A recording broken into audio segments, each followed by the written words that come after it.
Hi, Starbuck students and families. This is Miss Madsen, and I am going to be your sixth grade science teacher for this upcoming school year.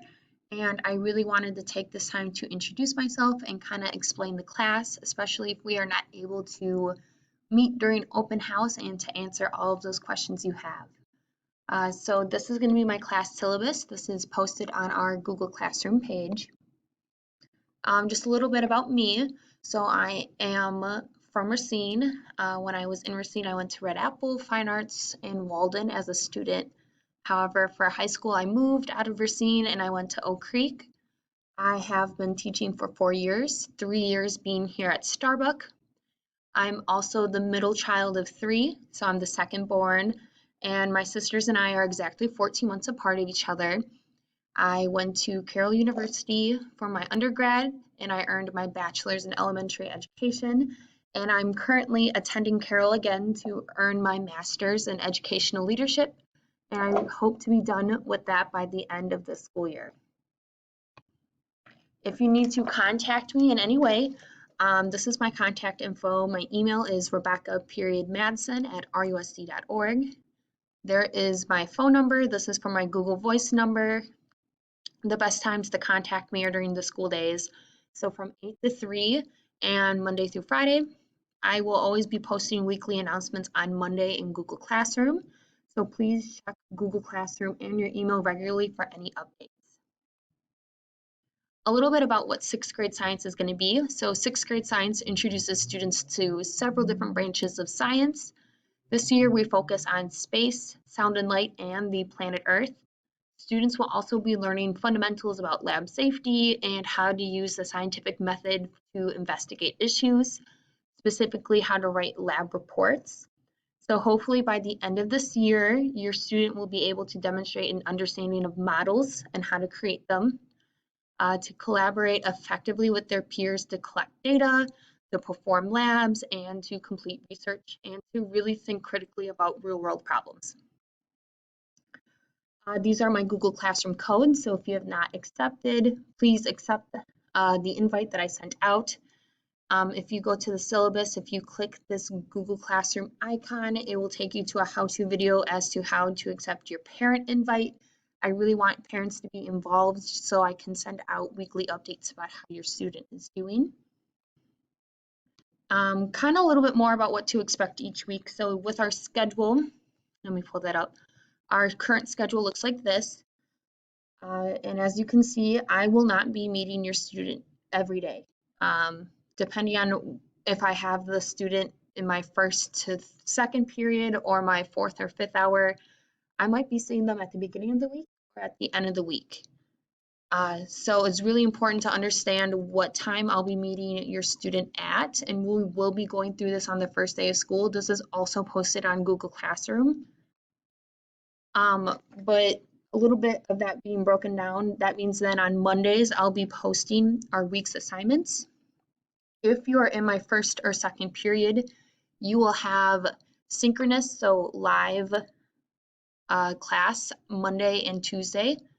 If you're in my fourth or fifth, this will be on our Wednesday and Thursday schedule. Wednesdays for everyone will be asynchronous learning days, so this means we will not be meeting online. This is going to be independent learning or a time for students to get caught up on their work. For me, all the work in my class will be due on Sunday, and my virtual office hours are from 2 to 3, Monday through Friday. So if you need to meet with me one-on-one, please feel free to sign up. Our attendance policy, so just to clarify, attendance will be taken at the beginning of every class. Students will be marked present if they show up to the Google Meet at the appropriate time. If your student cannot meet class or attend school that day, please contact our main office. You still need to let them know that they're not going to be here, just so we can accurately track our attendance. And the Starbucks main office info is right here. Any required materials for this class, since we're meeting virtually, that required list is pretty low right now. Just pencils, notebooks, headphones would be preferred. Making sure that your student's on Google Classroom. And our curriculum for science in the middle school is TCI, just making sure that they have that TCI app on their class link page. a little bit breaking down what the year is going to look like.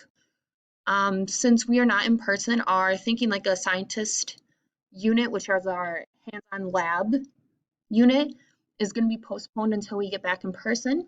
So that means we're going to be starting with space. Then our next topic is going to be waves. And then hopefully close to third quarter, we'll be hitting the Planet Earth unit.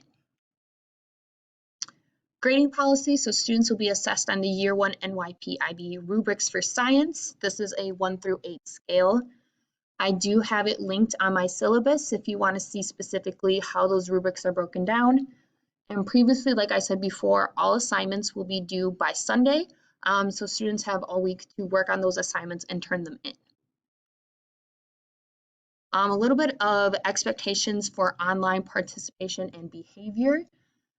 One thing that's going to be really important for your student throughout their classes is that they're on time. So making sure they're prepared about 5 minutes before they're going into their live session and checking their technology to make sure it's working. Also, your presentation, so just making sure what's going on in your background and being aware of that, and making sure that maybe if there's something that shouldn't be seen in the camera, it's not being shown. Muting yourself, so just muting your microphone before you join or while someone's speaking. Participation, just trying to stay as focused as you can, following your directions and completing any activities. Behavior, so the same expectations that we would have in person at school also apply for when we are online. So just make sure you're following like the school's dress code, you're using appropriate language, and you're communicating with respect. And finally, a really big one that's going to be addressed a lot throughout your students' classes is chat responsibility. So using the chat feature within Google Meets, raising their hand if they have a question, or either entering a question mark or an exclamation point if they have something that they would like to add to the conversation. However, making sure that they are being appropriate in the chat and they are not having conversations that they shouldn't. And that is the end of this video. Just a quick breakdown of what my class is going to be like. If you have any additional information for me to know about your student, please let me know. Or if you have any questions, please contact me. This is my information again. It's also posted on Google Classroom. And I'm really excited for the school year. I can't wait to meet you and your student. And I know that this is not ideal. However, we're going to make it work. And I can't wait to see you tomorrow. Bye, you guys.